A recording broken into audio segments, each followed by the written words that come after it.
কত রাত মা নিজে সন্তানের মাথার পাশে দাঁড়ায় দাঁড়ায় সারা রাত কাটায় দিত রে যুবক। শুধু আল্লাহর কাছে কান্ত আর কইতো, মালিক আমার সন্তানের রোগটা তুমি ভালো করো, আমার হায়াতটা আমার সন্তানরে দিয়ে দিলাম, তবু আমার সন্তানের হায়াত তুমি বাড়ায় দাও। কত বাবা অসুস্থ সন্তান কাদের মধ্যে লইয়া গভীর রাতে ডাক্তারের কাছে দৌড়াইছে।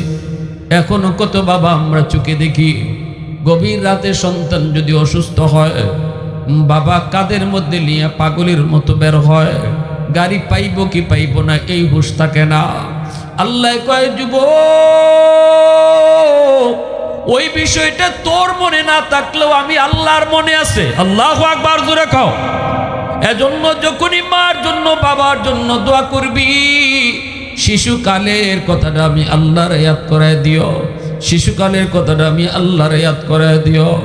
এজন্য আমার নবী মায়ের নবী রহমতের নবী কয়, ওই যুবক আমার আল্লাহ যে এইভাবে দোয়াটা শিখাইছে এইভাবে দোয়া কইর। ওই দিন পত্রিকার মধ্যে একটা ঘটনা পড়েছি, একজন মা সন্তান শিশুকাল থেকে সন্তানরে কষ্ট করে করে বড় করছে, বাবা নাই, জন্মের পরপরই বাবা মারা গেছে। কিন্তু ছেলে একটু বুঝ হওয়ার পরে দেখতে পেল মার একটা চোখ নাই, একটা চোখ বিশাল গর্ত। সন্তান মারে ঘৃণা করে ভিতরে ভিতরে। স্কুলে গেলে পরে মারে কই, মা তুমি স্কুলে আয়ো না, তোমার একটা চোখ নাই, দেখলে ডর করে। মায়ের পর সন্তানের মায়া স্কুলে যায়, হাই স্কুলে যায়। ছেলে এইভাবে শহরে চলে গেল। শহরে যাওয়ার পর সে পড়ালেখা শেষ কইরা চাকরি বাকরি নিয়ে সুন্দরী বউ লিয়া শহরে থাকে। মারে বিয়ার খবরটাও দেয় না, এই কত বড় নিমক খারাপ। শহরে বউ নিয়ে থাকে, মার খবর নেয় না। এইদিকে দুঃখিনী মা একা একা সন্তানের অপেক্ষায় রাত কাটায় দিন কাটায় গো। কিন্তু সন্তান তো মারে দেখতে আসে না।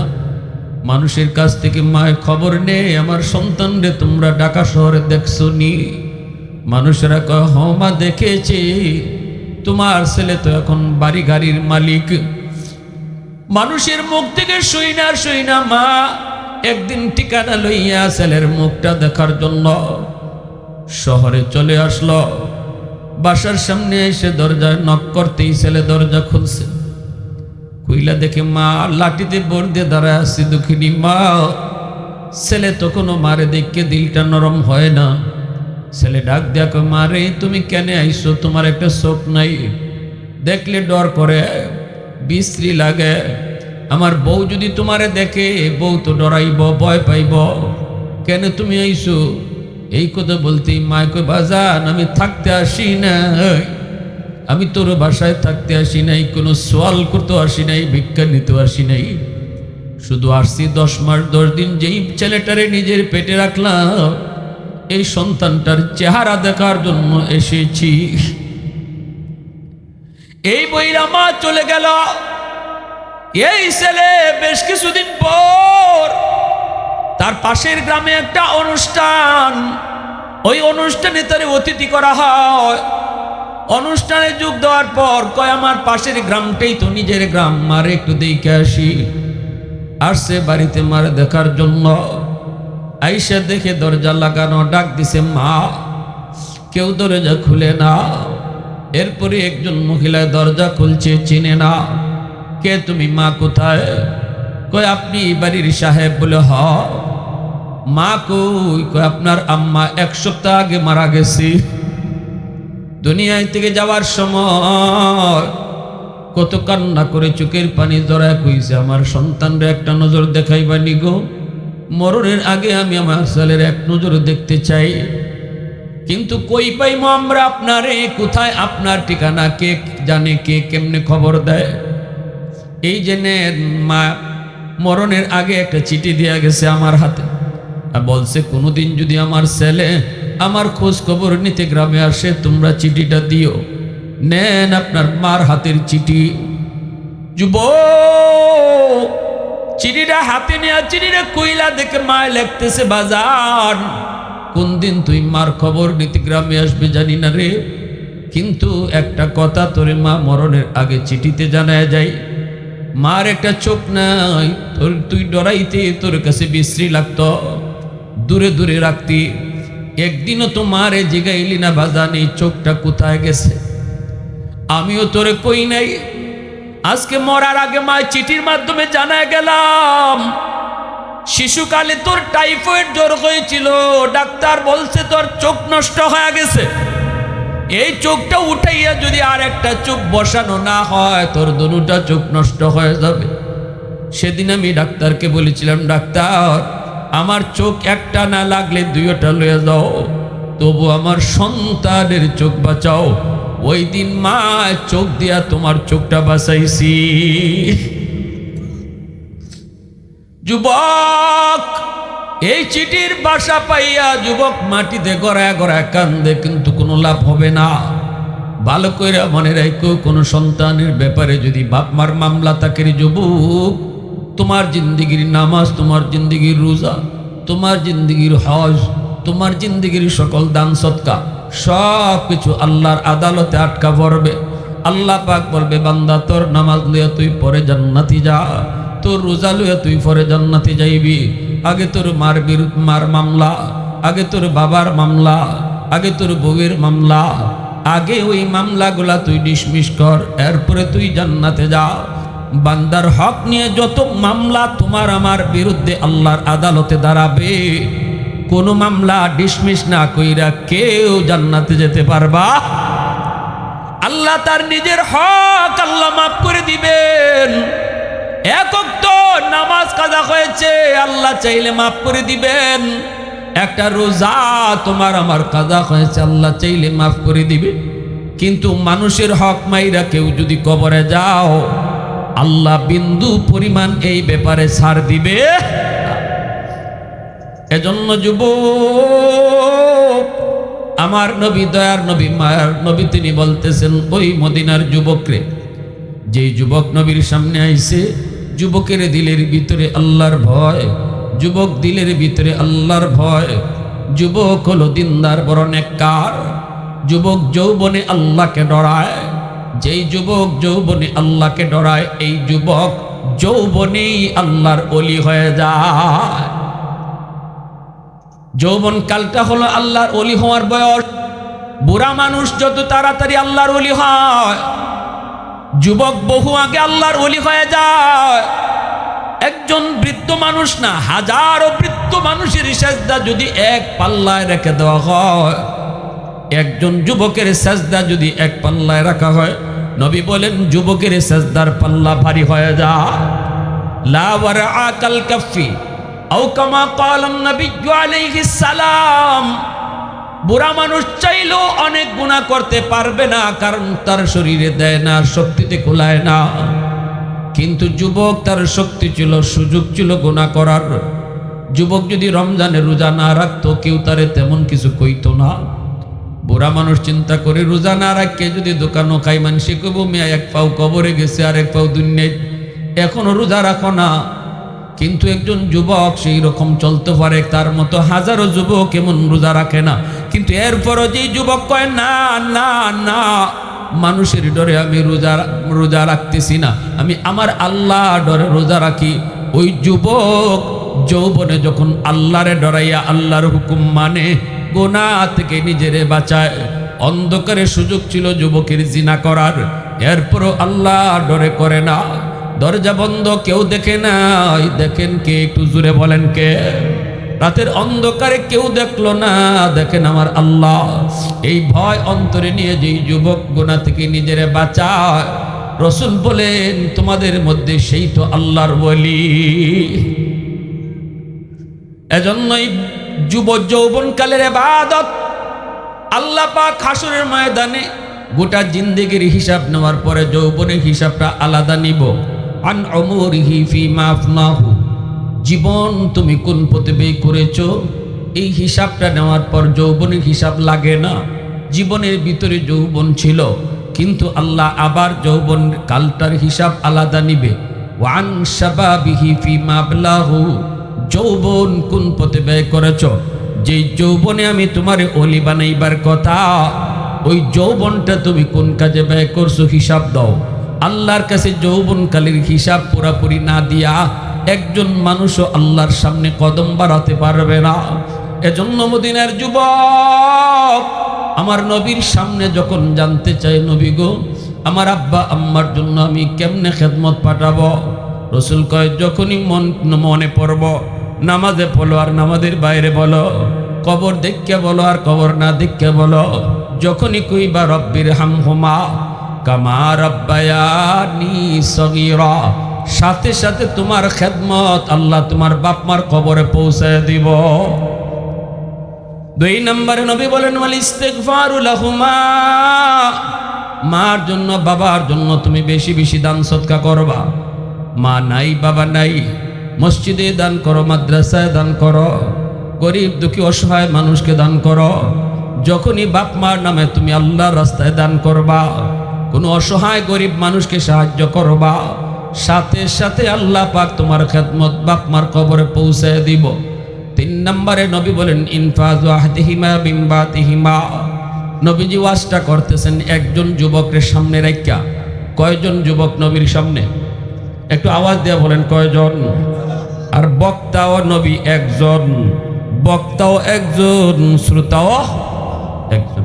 কিন্তু কত দামি ওয়াজ, কত দামি ওয়াজ নবী শুরু করছেন একজন শ্রোতারের সামনে রাখা। নবী তুই কথা বলতে পারতেন, চলো মসজিদে নববীতে চলো, একটা ওয়াজ মনে পড়ছে, তোমারে লইয়া আরো 10 জনের সামনে লইয়া ওয়াজটা করিলাই। কিন্তু আল্লাহ নবী কথা কন নাই যে যুবক আগ্রহ নিয়ে আইছি নবীর কাছ থেকে ওয়াজ শোনার জন্য, নবী ওই শ্রোতার এই ওয়াজ শোনাইতেছেন। এতে নবী বুঝাইয়া দিলেন হাজারো লক্ষ মানুষের মাহফিলে উপস্থিত হওয়া মাহফিলের সার্থকতা নয়, মাহফিলের ভিতরে যদি 2 জন 1 জন মানুষ আয় আমলের নিয়তে, কথাগুলা নেওয়ার নিয়তে, এই 2 জনের উসিলায় মাহফিল সার্থক হয়। আমাদের জন্য মাহফিলে আসাটাও সার্থক, আপনাদের জন্য মাহফিল করাটাও সার্থক। আর শুধু সার্কাস দেখার জন্য লক্ষ লক্ষ মানুষ যদি আয়, এই মাহফিলের সার্থকতা নাই। যদি লোক বেশি হলে এই সার্থকতা হইতো, নবী মসজিদে নববীতে যায় ওয়াজ করতেন, একজনের সামনে রেখে নবী ওয়াজটা করতেন। 2 নম্বরে গেল। 3 নম্বর নবী কয় বাপ মার কাছে মানুষের কোনো পাওনা যদি তাকে যুবক, ওই পাওনা তুমি পরিশোধ করে দিও। বাবার কাছে কোনো মানুষের পাওনা, বাবার কাছে কোনো মানুষের পাওনা, মার কাছে কোনো মানুষের পাওনা, যদি এমন কোনো পাওনা থেকে পাওনা পরিশোধ করবা। বাবা তোমার ফুফুদের সম্পদ দেয় নাই, বাবা তোমার বোনদেরকে ঠকায়া গেছে, শুধু তোমার নামে সম্পদ দিয়া গেছে। তোমার বাবা তোমার প্রতিবেশী কারো জমি দখল করে নিছে, ক্ষমতা ছিল, শক্তি ছিল, পয়সা ছিল, এর জোরে সে এদিক সেদিক কইরা কিছু জমি নিজের দখলে নিয়ে নিছে। এই জমিটা লইয়া কিন্তু বাবা কবরে যায় না। আল্লাহর নবী বুঝাইতেছেন যুবক, যদি বাবার কবরের আগুন তুমি নিবাইতে চাও, বাবা যাদের হক নষ্ট করেছে তাদের হকটা তুমি ফিরাইয়া দাও। পৃথিবীতে এমন বহু বাবা পাওয়া যায় যেই বাবা সন্তানের মায়ায় পইরা কিছু ভুল করে গেছে, ঠিক না? জোরা কও, ভুলগুলা কি নিজের লাগি করছে? সন্তানের লাগি করছিল, ঠিক না? বোনের হক দেয় না। অনেক ভাই আছে এমন, কয় বাপ মরে যাওয়ার পর বোনদেরকে হক দেয় না, অথচ বোনের হকটা ধার্য করেছেন কে? আল্লাহ পাকের ধার্য করা সম্পদ, আল্লাহ পাকের ধার্য করা বন্টন, সেই বন্টন মতো বোনদেরকে সম্পদ দেয় না। আরো ডর লাগায়, কয় যে বেটিনতে বাপের বাড়ির সম্পদ নিছে, নেওয়ার লগে লগে বাপের কবর ফাইটে গেছে, দেয় বোনকে ডর লাগে। আর মেয়েরা তো স্বাভাবিকভাবে বাবার প্রতি দরদি থাকে, ঠিক না? চিন্তা করে কয় কি আমার ভাইয়ে, আমার আব্বার সম্পদ নিলে আব্বার কবর ফাইটে যাইব, ভাই আমার সম্পদ লাগবে না, ভাই তুমি খাও। আবার কিছু ডাকাইতে মার্কা ভাই আছে, কয় তুই যে বাপের বাড়ির সম্পদ নিয়ে যাইবে, বেড়াইতে আইবি না? তো যে মহিলা স্বামীর বাড়ি যত উন্নতই হোক, লন্ডন তা হোক আর আমেরিকা তা হোক, জামাইয়ের সাথে বাপের বাড়ি যেটা গেরামর, গাড়ি যায় না, ফেক ব্যাঙ্গে যাওয়ান লাগে, এই বাড়ির মায়া কোনোদিন বলতে পারে? আসতে কে লাগে যখন আমি দেখছি বুড়াও এগেলে গো মহিলারা বাপের বাড়ির টান থাকে, বাপের বাড়ির টান থাকে, বুড়ো হয়ে গেলে গো। তো যখনই কয় তুই যে বাপের সম্পদ নেবে বেড়াইতে আইবি না, ডর লাগি জায়গা। কয় ভাই এটা কি কও? ভাই আমি বেড়াইতে আইমু না, আমার আর জায়গা কই ভাই, আমি যাইমু কই? আমি স্বামীর বাড়িতে থাকবো বছরের পর বছর, বছরে একবার একটু বাপের বাড়িতে আইতে তো মন চাইবই, আইমু নানি। কতে তুই যদি আইবে হইতে সম্পদ নিবে কেন? দিছেনি ফেস লাগাইয়া। আচ্ছা আমি বলি আপনারে, আপনারা যে ভাইয়ে এই কথা কয়, এই ভাই মাঝে মাঝে বইনের বাড়িতে বেড়াইতে যায় না? বইনের বাড়িতে বেড়াইতে যাওয়ার লাগে কি আগে জমি রাখন লাগে? কি আপনারা মাঝে মাঝে বেড়াইতে যান না কারো বাড়িতে? বেড়াইতে গেলে কি জমি রাখন লাগে কেন? জমি সে যে কইলো যে বেড়াইতে আইবি না, মানে বেড়াইতে আইতে হইলে আগে জমি রাখতে হইব।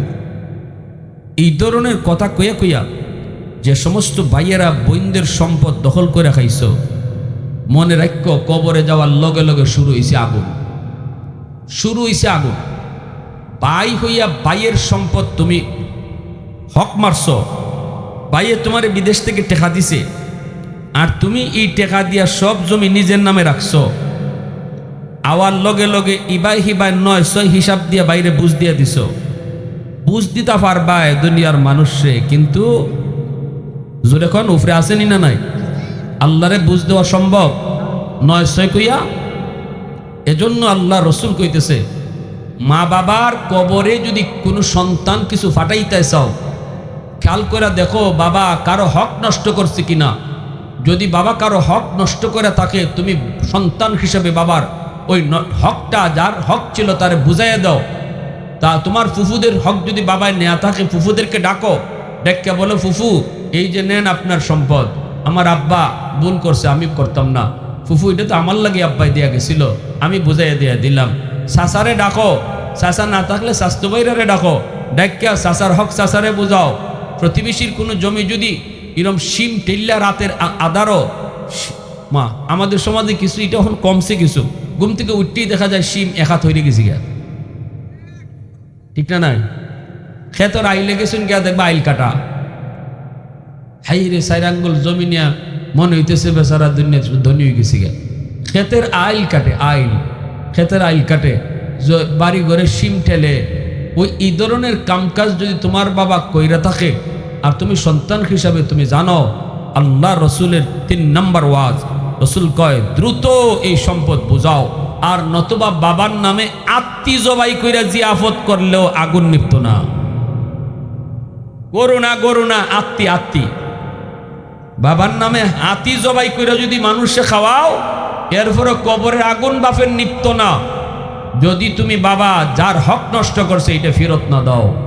আল্লাহ নবীর ওয়াজ শোনাইতেছি আপনারা রে, কারণ কবরস্থানের উদ্যোগে ওয়াজ তো, এটা শোনানি লাগবো আমার। কেউ মানবেন মানবেন না এটা আপনার ব্যাপার, কারণ আমরা উলামায়ে কেরামের কাম হইল কয়ে যাওয়া, মানানি আমরার দায়িত্ব না, মানা কিন্তু আপনারা দায়িত্ব, ঠিক কিনা? জোর এখন ওয়ামা আলাইনা ইল্লাল বালাগ, নবীর কামও আসিল আল্লাহ কইয়া যাও খালি, কেডা মানবো কেডা মানতো না এটা তোমার কাম না বন্ধু। লাস্তা আলাইহিম বিমুসাইতির, তুমি দারোগা না ফিটাইয়া মানাইবার লাগে, তোমার দুনিয়া ফাটাইছি না, তুমি খালি কই দিতা। আমরা ফিওনের দায়িত্ব আদায় করতে আইছি। জজ সাহেব আপনারে ডাকে, একটা সাইনবোর্ড লাগাই দিয়ে যাইমু আপনার ঘর, কয়টার সময়? আগামীকাল 10টায়। এখন আমার দোষ না, আপনি জজ সাহেবের ডাকে আদালতে গিয়া যদি না পারেন, জজ সাহেবরে বুঝ দিতে পারেন, আমার অসুবিধা নেই। আপনি নামাজ না পইরা, সুদ না ছাইরা, ফর্দা না কইরা যদি আল্লাহরে বুঝ দেলাইতে পারেন আপনারা, আমি মৌলবীর কোনো অসুবিধা নাই, ঠিক কিনা জোরে বল? আমার কোনো অসুবিধা নাই। আমি শুধু আইসে আপনারা কয়ে যেতাম যারা আজকে কবরের স্থানের স্মরণে, কবরবাসীদের স্মরণে মাহফিল আয়োজন করছেন, এই কবরবাসী যেখানে আজকে আপনার বাবা, আপনার মা, কারো দাদা, কারো দাদি, কারো ভাই শুয়ে আছে, যদি তাদের রেখে যাওয়া সম্পদের মালিক আপনি হন, তাহলে একটু খেয়াল করে দেখেন যে মানুষটা আপনার সম্পদের মালিক বানিয়ে গেছে, তার কবরে যদি আপনি শান্তি পৌঁছাইতে চান, এই জিনিসগুলা খেয়াল করেন, যেটা আমার রসুল বলতেছে, ঠিক কিনা জোরে কর। এজন্য আল্লাহর নবী রহমতের নবী বলতেছে, যুবক 3 নাম্বার হলো তোমার বাবার কাছে যদি কোনো মানুষের কোনো পাওনা থাকে পাওনা পরিশোধ করো, মার কাছে কোনো পাওনা থাকলে পাওনা পরিশোধ করো। এই পাওনা পরিশোধ না করা পর্যন্ত কবরের আগুন নিভবে না। 4 নম্বরে নবী বলেন ইকরামুস, নবী বলেন সিলাতুর রাহমিল্লাতি লা তুসালু ইল্লা বিহিমা। আমি সিরিয়ালটা কিন্তু জিজ্ঞেস করব। এই যে 5টা আমল আমার পকেট থেকে পুরস্কার দিব যদি কেউ কইলিতে পারেন 5টা আমলের কথা। 1 2 3 তিনজনকে পুরস্কার দিব। রাজি আছেন? মন্দি ডরাই গেছি সকলে। তবে আমার এই প্রশ্নের জবাব আলিম সারা দিতে হইব। শর্ত আলেমরা সারা, শুধু আপনারা যারা এখানে যুবকরা আছেন, সাধারণ মানুষ আছেন, তারা আমি আমার বয়ান থেকে 3টা প্রশ্ন করব। এই 3টা প্রশ্নের প্রথম পুরস্কার প্রথম যে উত্তর দিব তারও একটা পুরস্কার দিব, দ্বিতীয় প্রশ্নের উত্তর যে দিব তারও একটা পুরস্কার, তৃতীয় প্রশ্নের উত্তর দিব তারও একটা পুরস্কার। এবার মনোযোগ রাখেন কিন্তু কোন কথা কোন দিকে যাইতেছে। আমি বলতেছিলাম আল্লাহ রসুল কইছেন কয়টা আমলের কথা, জোর এখন কয়টা? 1 নম্বর নবী বলেছেন বেশি বেশি দোয়া করো। 2 নম্বরে নবী বলেছেন তাদের জন্য দান সদকা করো। 3 নম্বরে নবী বলেছেন তাদের হক থাকলে হক পরিশোধ করো, কারো হক নষ্ট করে থাকলে হক তুমি পরিশোধ করো। 4 নম্বরে নবী বলেন সিলাতুর রাহমিল্লাতি লা তুসালু ইল্লা বিহিমা। মনোযোগ দিয়ে শুনেন 4 নম্বরটা। আল্লাহর নবী বলতেছেন যুবক, তোমার বাবা দুনিয়াতে নাই, কিন্তু বাবার রক্তের মানুষ দুনিয়াতে আছে। বাবার রক্তের মানুষ হলো চাচা, বাবার রক্তের মানুষ হলো চাচাতো ভাই বোন, বাবার রক্তের মানুষ হলো ফুফু, বাবার রক্তের মানুষ হলো ফুফাতো ভাই বোন, বাবার রক্তের মানুষ হলো দাদা দাদি। এই মানুষগুলো যারা দুনিয়াতে এখনো দুনিয়ায় জীবিত রে, বাবার কবরে যদি তুমি কিছু পাঠাইতে চাও, রসুল কয় বাবার রক্তের মানুষের খোঁজ খবর নাও। যখনই তুমি চাচারে ফোন দিয়ে কইবা চাচা তুমি কেমন আছো, রসুল কয় যেন বাবার কবরে তুমি ফোন লাগাইছ। চাচা তো ভাই, ফুফা তো ভাই, তারা তো তোমার বাবার রক্তের মানুষ, তাদের খোঁজ খবর যখনই তুমি নিবা, আল্লাহর রসুল কই বাবার কবরে খেদমত পাঠানো হবে। চাচারে তুমি একটা লঙ্গি কিনা দিছো, রসুল কয় যেন বাবার কবরে বাবারই তুমি লঙ্গি পরাইছো। আল্লাহু আকবার জোরে কও। ফুফুরে তুমি একটা শাড়ি কিনা দিছো, বাবার কবরে খেদমত তুমি পাঠায়া দিছো। কারণ বাবার রক্তের মানুষ যারা দুনিয়াতে জীবিত তাদের খেদমত করলে বাবার কবরে খেদমত পৌঁছে যায়। মা দুনিয়াতে নাই, কিন্তু মার রক্তের মানুষ দুনিয়াতে আছে। যেমন নানা আছে, নানি আছে, চাচা তো নানা নানি হোক, আপন মামা আছে, মামা তো ভাই বোন আছে, খালা আছে, খালা তো ভাই বোন আছে। এরা হলো তোমার মার রক্তের মানুষ। এই মার রক্তের মানুষগুলার সাথে তুমি খোঁজ খবর রাখো, তাদের সাথে সম্পর্ক রাখো। নবীজি বলেন যখনই মার রক্তের মানুষকে তুমি খেদমত করবা, মার রক্তের মানুষের তুমি খোঁজ খবর নিবা, তাদের সুখে দুঃখে তুমি পাশে থাকবা, সাথে সাথে মার কবরে আল্লাহ খেদমত পৌঁছায় দিব। মার বোন খালা ফোনটা দিয়া কইছো খালা, খালা তুমি কেমন আছো? আল্লাহ নবীর বাসায় যেন খালারে না কবরে মারে তুমি ফোন লাগাইছো। আরো আস্তে কোন সুবহানাল্লাহ। মার কবরের জন্য তুমি ফোনটা লাগায় কইছো মা তুমি কেমন আছো। তা আমার নবীর কথা বিশ্বাস হয় না? তাহলে আওয়াজ দেন না কেন আপনারা? বিশ্বাস হয় না? কথাটা কার? নবীর কথা। কথা কার? আমার নবীর কথা। এজন্য বলি একটু মন দিয়ে শুনেন, মা বাবা দুনিয়াতে নাই, অথবা মা নাই বাবা নাই, তাদের রক্তের মানুষ কারা দুনিয়াতে আছে এদের খোঁজ খবর নিতে হয়। আমি তো বলি এখন তো আলহামদুলিল্লাহ অনেক সহজ, এখন তো কারো বাড়ি করে গিয়ে খোঁজ খবর নেওয়ার লাগে না। মোবাইলে আমাদেরকে যেমন কিছু ক্ষতির মধ্যে ফেলাইছে, কিছু লাভও আছে। মোবাইলের মাধ্যমে আমি আপনি আত্মীয় স্বজনের খোঁজ খবর নিতে পারি। আমি বলবো একটা ডায়েরি করেন, ডায়েরির মধ্যে আপনি আত্মীয় স্বজনের নাম লিখেন, নাম লিখে ডাইন পাশে নাম্বার লিখেন, নাম্বারটা লিখে আপনি রাখেন, উপরে লিখেন আমি তো 1 সপ্তাহ প্রতিদিন না পারতাম না, সপ্তাহে 1 দিন এই নাম্বারগুলাতে ফোন দিয়ে খবর নিব, অথবা 15 দিন পর পর এই নাম্বারগুলাতে ফোন দিয়ে খবর নিব। আপনি 15 দিন পর মোবাইলে কিছু টাকা ঢুকাইয়া এই নাম্বারগুলা নিয়ে আপনি ফোন দিয়া বলতেছেন, খালা, মামা, খালা তো ভাই বোন, নানি আছে, নানা আছে, খালা তো বোন আছে, খবর নিলেন। এরে ভাই, ফোন দিলে আপনি তার কাছে ফোন দিয়া বালাবোরা জিজ্ঞেস করলে আপনার কাছে টাকা পয়সা চাইতো না, ঠিক না নি? সবাইকে টাকা পয়সা চাইবার লাগে বই থাকে, অন্তত খালি ফোন দিয়া, কিরে তোরা কেমন আছো, কি দিনকাল কেমন যাইতেছে, এই যে একটা খোঁজ খবর নিছেন, এই যে একটা খোঁজ নিছেন, এতে আপনার খালা তো ভাই খুশি হয়ে গেছি গা, আমার ভাইটা অত বড়, এরপরও সে আমার খোঁজ নিতেছে, তার দিলটা খুশি হয়ে গেছি গা। আমার রসুল কয়, তোমার খালা তো ভাই তোমার মার ব্লাডের, মা কবরে, কিন্তু আল্লাহ এই খবরটা মার কবরে লগে লগে পৌঁছে দেন। মার কবরে শান্তি পৌঁছে, খালা তো ভাই খালার দিলটা খুশি, এদিকে কবরে মার দিল খুশি। আল্লাহু আকবার। জোরে তো 4 নম্বরে 5 নম্বরে আল্লাহর নবী বলেন, ইকরামু সাদিকিহিমা মিন বাদিহিমা। 5 নম্বরে নবী বলেন, মা নাই বাবা নাই, কিন্তু তুমি দেখো মার বন্ধু বান্ধব, মার বান্ধবী দুনিয়াতে কারা আছে? বাবা দুনিয়াতে নাই, কিন্তু বাবার বন্ধু বান্ধব কারা আছে দুনিয়াতে? বাবা কাদের সাথে চলতো? মা যেই মহিলাদের সাথে চলতো, যেই মহিলারা মার পাশে আইসা গল্প করত, এরা দুনিয়াতে আসেনি না নাই? বাবা যাদের সাথে দোকানে বসে চা খাইতো, বাবা যাদের সাথে সময় ব্যয় করত, তারা দুনিয়াতে কেউ আসেনি না নাই?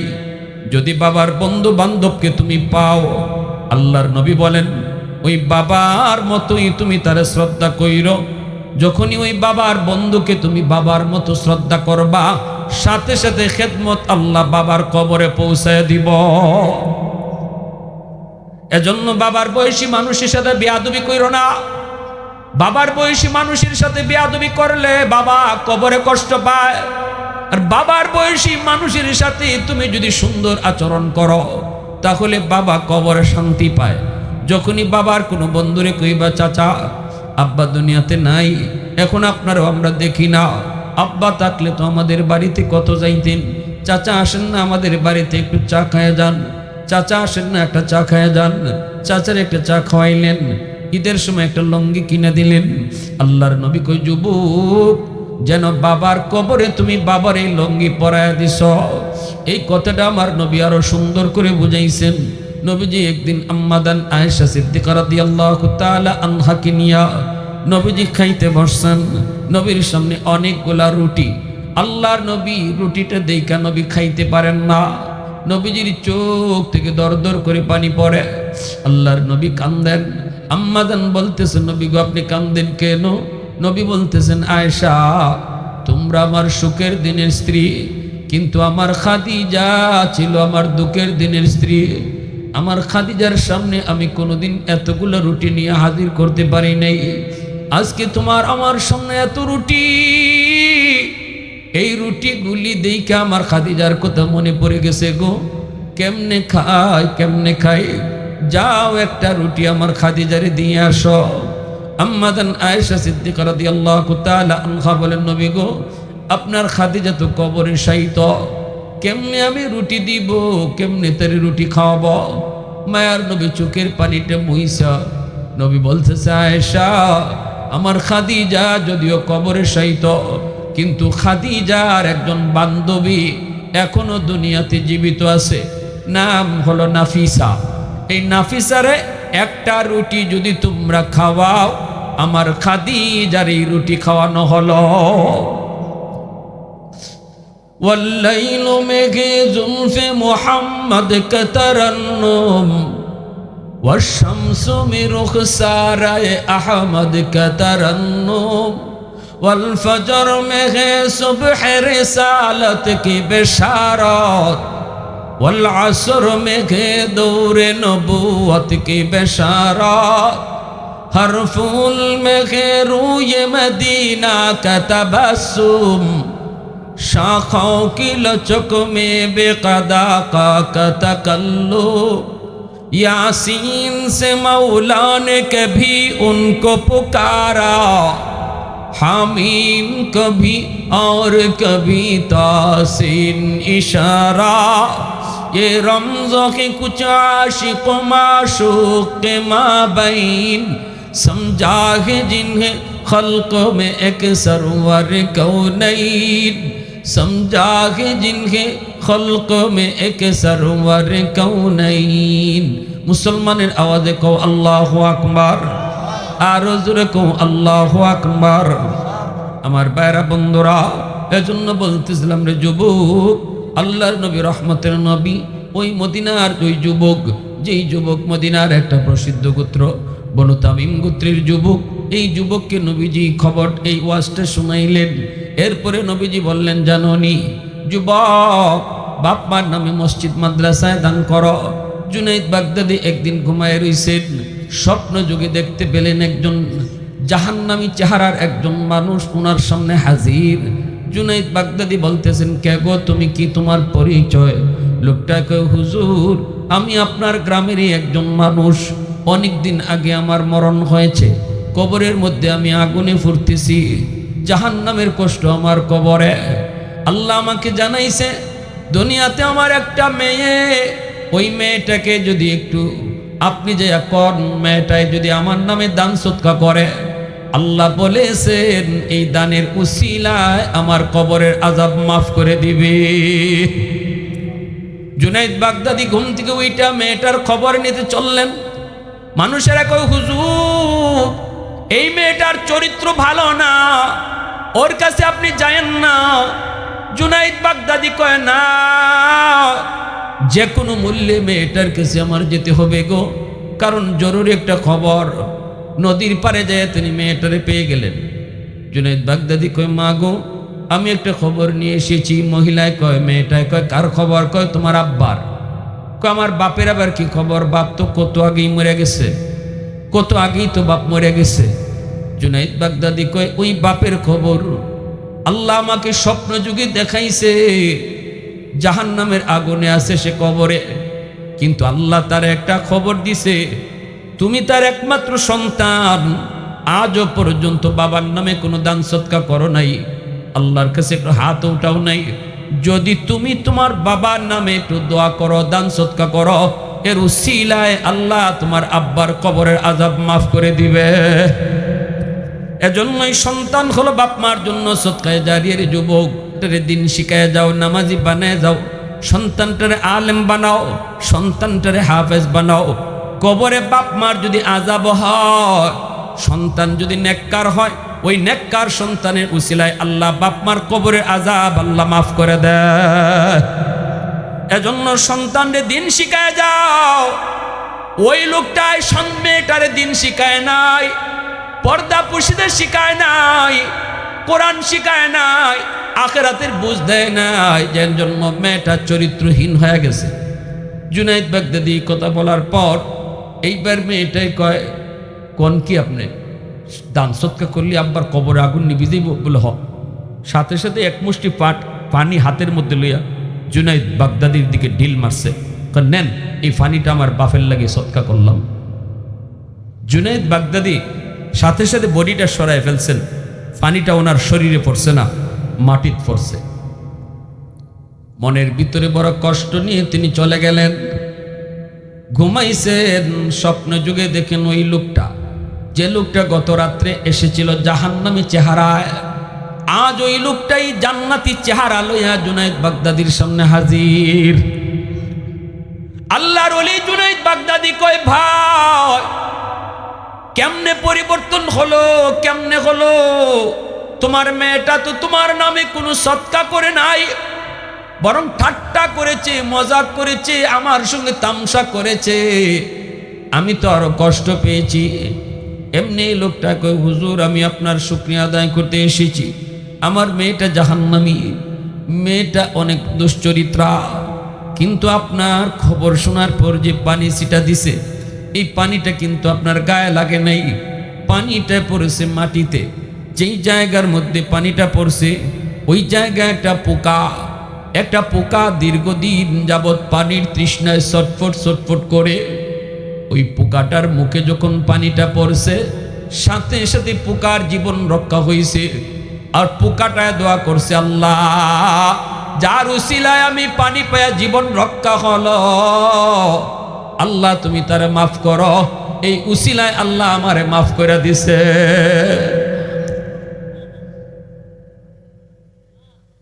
সন্তান দান করছে না, কিন্তু উসিলা বানাই দিছে আল্লাহ এই ছোট্ট একটা পুকার দোয়াকে। সুবহানাল্লাহ, জোরে বলেন।